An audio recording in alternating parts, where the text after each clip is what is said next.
Chapter 11 of The Darkening Age by Catherine Nixey. To cleanse the error of demons. Stay clear of all pagan books. Apostolic Constitutions 161. In Alexandria towards the end of the 5th century, a Christian chronicler named Zachariah of Mytilene entered the house of a man and found that he was sweating and depressed. Zachariah instantly knew what was wrong with this man. This man was struggling with demons. Zachariah knew too where these demons were coming from. The man had some documents containing pagan spells in his house. If you want to get rid of the anxiety, the man was now told, burn these papers. And so he did. He took his works and in front of Zachariah set light to them. The encounter concludes with a homily being read to the man who had now been cleansed of his demons, not to mention the part of his library. As the pious Zachariah makes very clear, he did not consider that he has harmed this man by forcing him to burn his papers. He had not bullied him or acted cruelly towards him, quite the reverse. He had saved him. This was not a unique event. During the years and decades following Constantine's conversion, in towns and cities across the empire, zealous officials again and again saved the souls of the erring from the dangers posed to them by books. Constantine had set the precedent early and emphatically for all of this when he had ordered the works of the heretic Arius to be burned and had condemned to death all who hid the heretic's books. Works suspected of heretical or magical practices, whatever those terms meant, went up in smoke in public bonfires. In Alexandria, Antioch, and Rome, bonfires of books blazed and Christian officials looked on in satisfaction. Book burning was approved of, even recommended by church authorities. Search out the books of the heretics in every place, advised the 5th century Syrian bishop Rabula, and wherever you can, either bring them to us or burn them in the fire. In Egypt, at around the same time, a fearsome monk and saint named Shanut entered the house of a man suspected of being a pagan and removed all his books. The Christian habit of book burning went on to enjoy a long history. A millennium later, the Italian preacher Savonarola wanted the works of the Latin love poets Catullus, Tibullus, and Ovid to be banned, while another preacher said that these shameful books should be let go, because if you are Christians, you are obliged to burn them. Books had been burned under non-Christian emperors. The controlling Augustus alone had ordered the burning of over 2,000 books of prophetic writings, and had exiled the misbehaving poet Ovid. But now it grew in scope and ambition. There is little evidence that Christians intentionally destroyed entire libraries. The damage that Christianity inflicted on books was achieved by subtler but no less effective means of censorship, intellectual hostility, and pure fear. The existence of a sacred text, it was argued, demanded this. Before there had been competing philosophical schools, all equally valid, all equally arguable. Now, for the first time, there was right and there was wrong. Now, there was what the Bible said and there was everything else. And from now on, any belief that was wrong could, in the right circumstances, put you in grave danger. As Dirk Roman has highlighted, Augustine said that works opposed Christian doctrine works that opposed Christian doctrine had no place in Christian society and had scant time for much of Greek philosophy. The Greeks, Augustine said dismissively, have no ground for boasting of their wisdom. The Church's authors were greater and more ancient. Besides, he wrote with disapproval, ancient philosophers had disagreed all the time. Roman has drawn attention to a passage in which Augustine complains that no senate or power of the impious city has ever taken care to judge between all these dissensions of the philosophers, approving and accepting some, and disproving and rejecting others. The philosophers should clamorously disagree with each other had been axiomatic to the Greeks. That was precisely how intellectual progress was made, by argumentation and competition. The very idea was anathema to Augustine. John Chrysostom went far further. He described pagan philosophy as a madness, the mother of evils and a disease. Classical literature was filled with the incorrect and demonic, and it came under repeated and vicious attack from the Church Fathers. Atheism, science and philosophy were all targeted. The very idea that mankind could explain everything through science was, as Roman had shown, disparaged as folly. Stay clear of all pagan books. The apostolic constitutions advised Christians bluntly. For what do you have to do with such foreign discourses or laws or false prophets which subvert the faith of the unstable? If you wish to read about history, it continued, you have the Book of Kings. If philosophy and poetry, you have the prophets, the Book of Job and the Proverbs, in which you will find greater depths of sagacity than in all of the pagan poets and philosophers, because this is the voice of the Lord.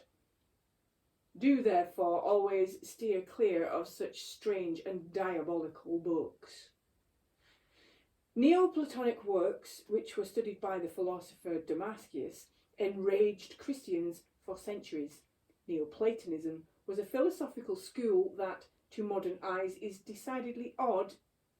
Yes, Damascus and his fellow Athenian philosophers studied Plato's Timaeus and Aristotle's physics, and some of those philosophers were very close to what we would call scientists.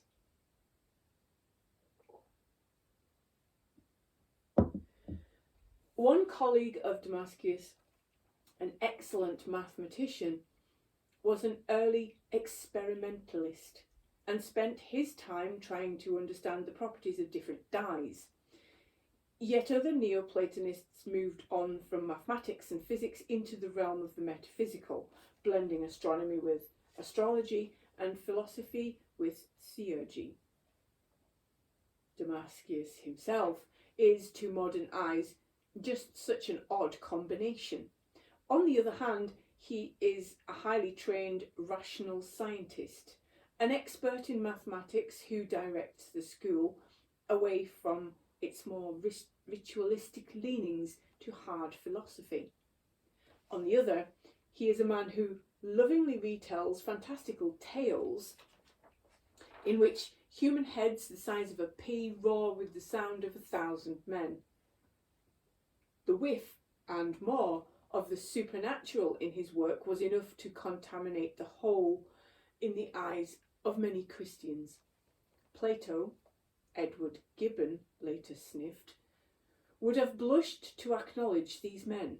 Perhaps worst of all, in Christian eyes, they dabbled in prophecy, an art that was particularly loathed by emperors who feared it might be used to prophesy their successors and hence sow dissent. Christianity would later absorb some of this philosophy, but it also turned on it with violence. An accusation of magic was frequently the prelude to a spate of burnings. In Beirut, At the turn of the 6th century, a bishop ordered Christians, in the company of civil servants, to examine the books of those suspected of this. Searches were made, books were seized from suspects, and then brought to the centre of the city and placed in a pyre. A crowd was ordered to come and watch as the Christians lit this bonfire in front of the Church of the Virgin Mary. The demonic deceptions and barbarous and atheistic arrogance of these books were condemned as everybody watched the magic books and the demonic signs burn. As with the destruction of the temples, there was no shame in this. This was God's good work, and Christian hagiography hymned its virtue. The life of the 6th century Saint Simeon Stylites the Younger records what happened when an important official named Amantius arrived in Antioch. His appearance was much anticipated. On his way, as proof of his Christian determination, he had searched out, tortured and executed large numbers of local idolaters. Once this alarming man was inside the city, St. Simeon then received a vision. A decision, Simeon reported, had been made by God against the pagans and the heterodox that this chief shall search out the error concerning idolatry, to collect all their books and to burn these in the fire. After hearing this, Amantius was overcome by zeal and promptly conducted an inquisition, and found that the majority of the first citizens of the city and many of its inhabitants had been involved in paganism, Manichaeism, astrology, Epicureanism, and other gruesome heresies. These he had detained, thrown in prison, and having brought together all of their books, which were a great many, he had these burnt in the middle of the stadium. What did the books burned on such occasions really contain? Doubtless some did contain magic. Such practices were popular prior to Christianity and certainly didn't disappear with its arrival. But they were not all.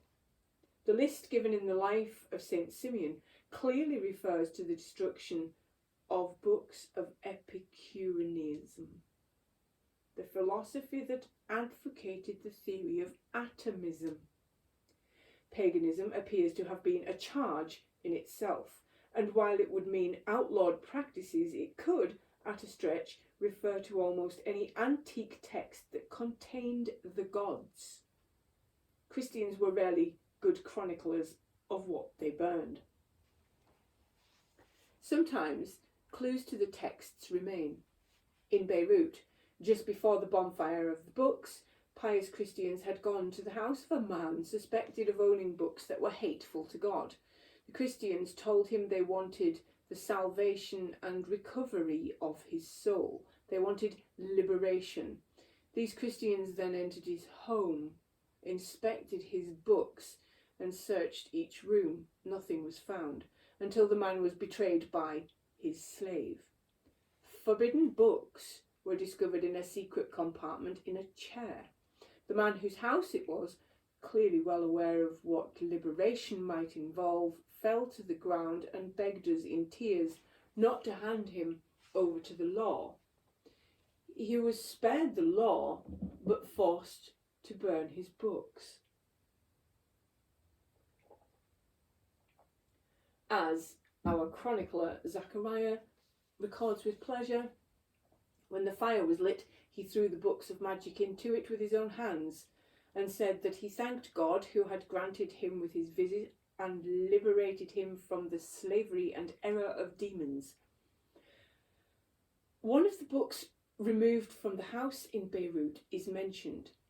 It is very possible it was not magic, but a history by a disapproved of Egyptian historian.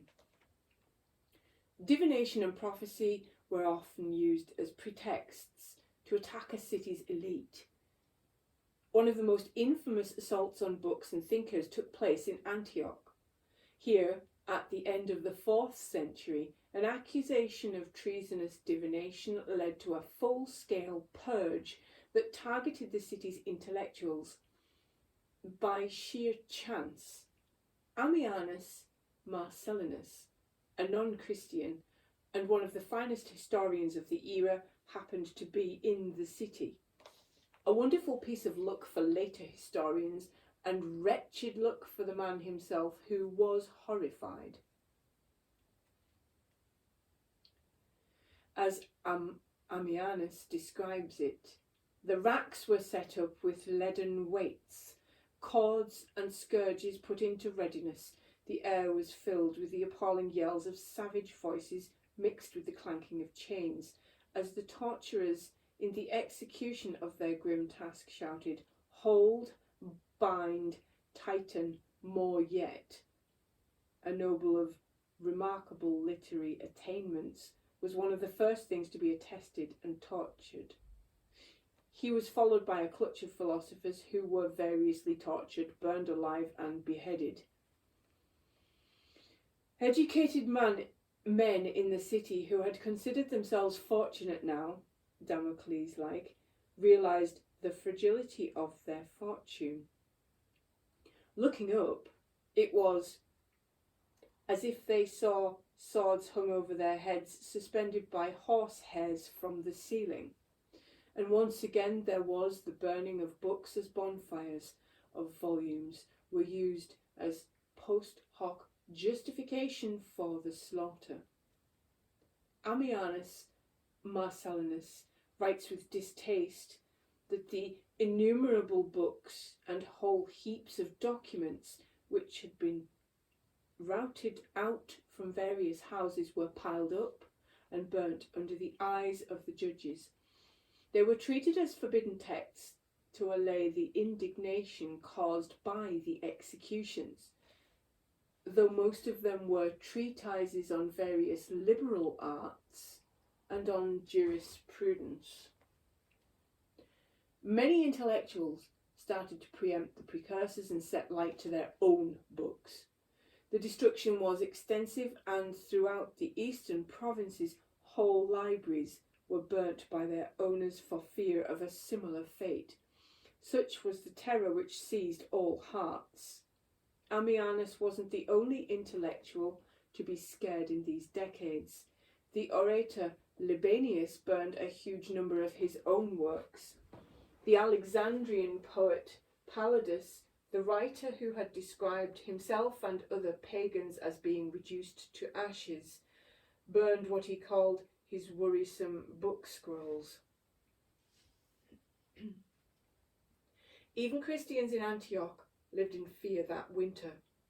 One day, at the height of the terror, a young man named John happened to be walking through the city near the river with a friend. Suddenly his friend noticed something floating in the water. He thought it was a piece of cloth, John remembered, but on coming closer he saw it was a book, and he went down to fish it out. He opened it and saw magic signs. At the same time, a soldier came by. My friend put the book in his cloak and moved away, petrified with fear. For who would believe that we had found that book in the river and pulled it out, when everybody was being arrested, even the least suspicious? We did not dare throw it away for fear of being seen, and were equally afraid to tear it up. This John was John Chrysostom, a man who would go on to become one of the most important of all figures in the early church and a saint. Yet at that moment, merely being near such a book petrified him. He got away. God, he concluded, had delivered him. Many others were not so lucky. Just as houses were combed for unacceptable books, so during this period literature was combed for unacceptable phrases. One aggressively disapproving Christian asked St. Jerome why he chose to constantly quote examples from secular literature, and thus defile the whiteness of the church with the foulness of heathenism. Jerome, ever the scholar, replied that he had good literary precedent for doing so. St. Paul had done the same. Besides, he added, he was not being conquered by the foulness of the heathens. On the contrary, he was conquering them. Like David, he was wrenching the sword from the enemy's hand and using it to attack them. Jerome concluded this letter with one of the most unappealing metaphors in the entire debate. Had not the Lord commanded in Deuteronomy that when a captive woman had had her head shaved, her eyebrows and all her hair cut off, and her nails pared, she might then be taken to wife? Well then, said Jerome, is it surprising that I too, admiring the fairness of her form and the grace of her eloquence, desire to make that secular wisdom, which is my captive and my handmaid, a matron of the true Israel?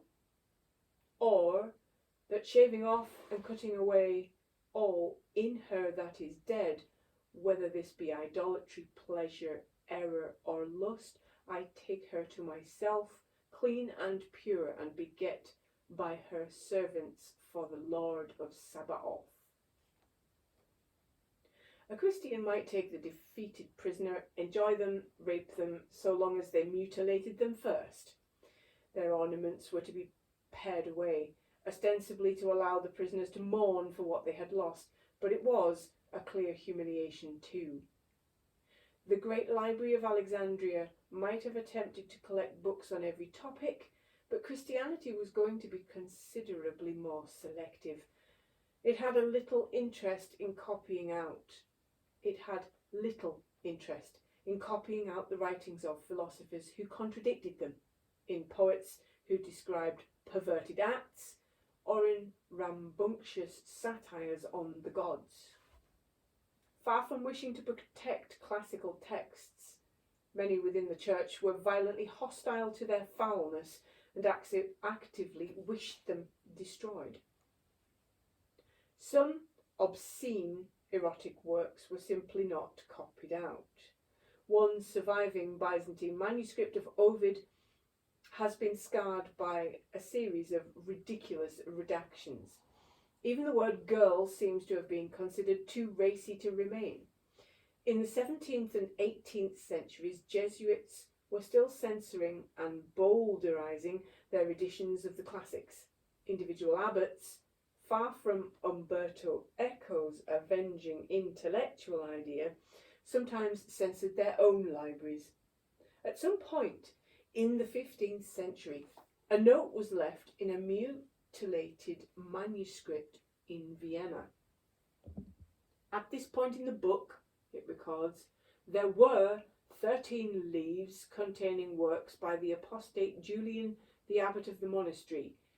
Read them and realized that they were dangerous, so he threw them in the sea.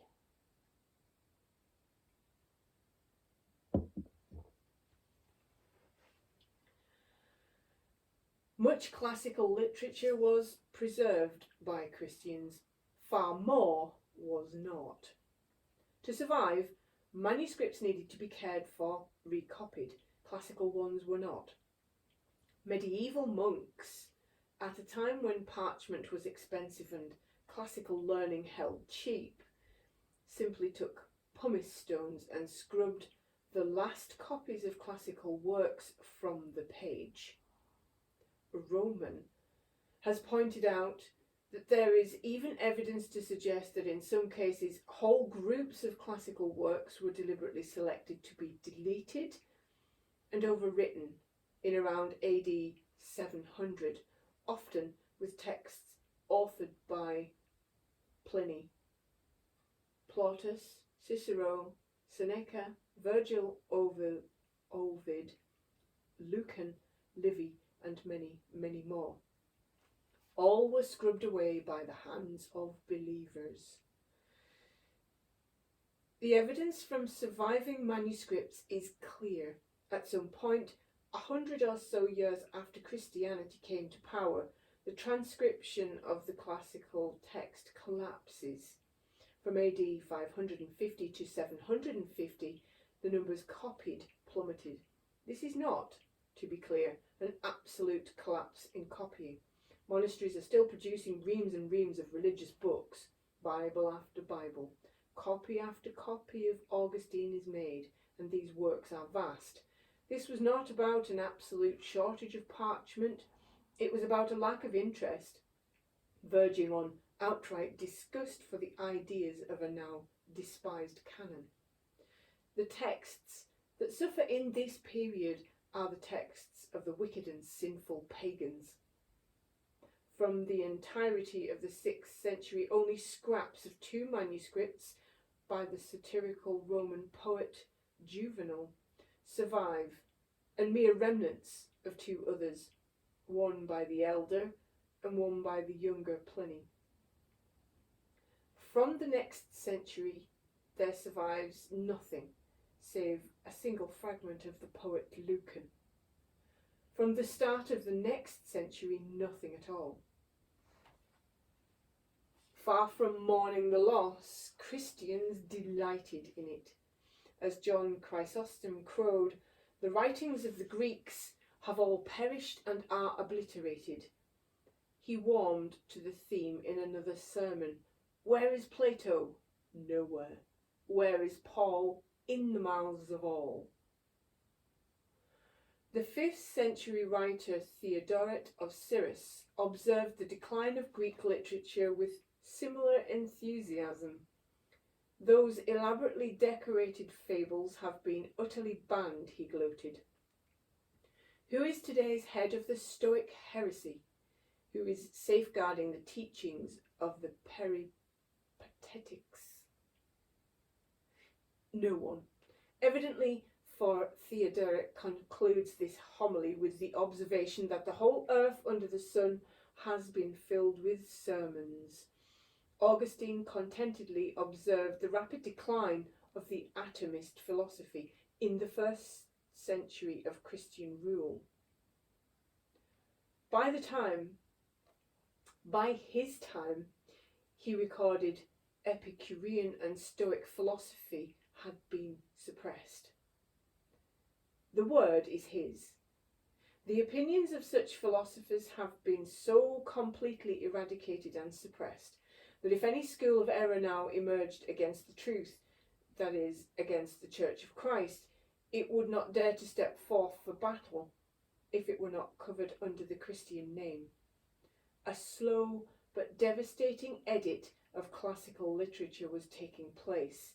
It is true that the appalling losses of knowledge that followed were not usually the result of dramatic, discrete actions. The burning of this library, the fury of that particular abbot, though these played their part. Instead, what ensued the near total destruction of all Latin and Greek literature was a combination of ignorance, fear, and idiocy. These weapons have left less narrative heft, perhaps, but when left unchecked, they can achieve a great deal. Much was preserved, much more was destroyed. It has been estimated that less than 10% of all classical literature has survived into the modern era. For Latin, the figure is even worse. It is estimated that only 1/100th of all Latin literature remains. If this was preservation, as it is often claimed to be, then it was astonishingly incompetent. If it was censorship, it was brilliantly effective. The ebullient, argumentative classical world was quite literally being erased.